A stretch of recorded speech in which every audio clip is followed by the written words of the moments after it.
He was 8 years old when he renounced the world, 32 when he died.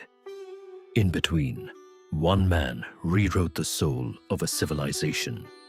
This is the true story of Adi Shankaracharya in the village of Kalady, on the banks of the Periyar River. A boy was born to a couple who had prayed for years for a son. They named him Shankara. By the time he could walk, he had memorized scriptures grown men spent lifetimes studying. His father Shivaguru died when Shankara was barely 7. The boy who could recite the Vedas now had to learn something harder. How to be the only man left in his mother's house. While other children played, Shankara sat in silence for hours, asking questions no teacher could answer. What is the self? What is real? What survives when everything else is gone? At 8, he told his mother he wished to become a sannyasi, to renounce the world entirely. She refused. A monk has no family, and she had no one left but him. One morning, bathing in the Periyar, a crocodile seized his leg and pulled him under. As he screamed for his life, he made his mother a single offer. Let me become a monk, and I will be freed, whether by miracle or fate. The crocodile released him the instant she agreed. She had saved her son's life by losing him forever. Shankara kept one vow in return. He would return to her side when she was dying, sannyasi or not, barefoot, alone, not yet 10 years old. Shankara left Kalady and walked toward the Narmada River, searching for a teacher who could match the size of his questions. He found him in a cave.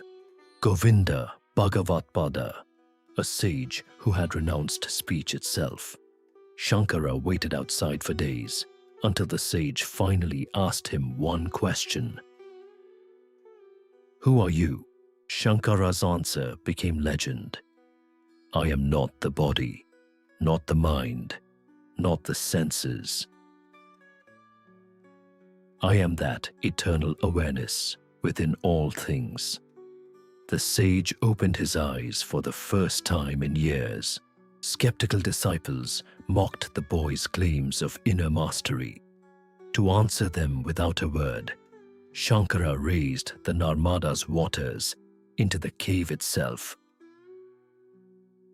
and let them recede only when his guru gave the signal. Under Govinda's guidance, Shankara mastered Advaita Vedanta, the philosophy of non-duality, that all existence is one undivided reality. Then his teacher sent him back into the world to defend it. India in his time was fractured ayurvedas. 100 sects, 1,000 rituals, scholars who spent their lives arguing rather than seeking. Shankara, barely a teenager, walked into the heart of that chaos. His greatest test came against Mandana Mishra, the most formidable scholar of the age. The contest lasted days. The judge was Mishra's own wife, Ubhaya Bharati and even she could not deny when Shankara had won. In his short life, Shankara wrote commentaries on the Upanishads, the Bhagavad Gita, and the Brahma Sutras,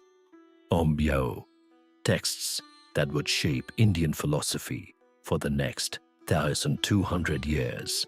To unite the land permanently, he established 4 monasteries at its 4 extremes of Sringeri, Dwarka, Puri, and Jyotirmath, so that no future India could fracture the way his had. At 32, his work complete, Shankara traveled to Kedarnath in the Himalayas. There, beneath the mountain, the boy who once promised his dying mother he'd return, quietly let go of the world entirely. He never sought a throne, never led an army, never raised a temple to himself. He left only questions sharp enough to outlive empires, how rao, and an answer that has echoed through every generation since. You are not what you think you are. You are infinitely more.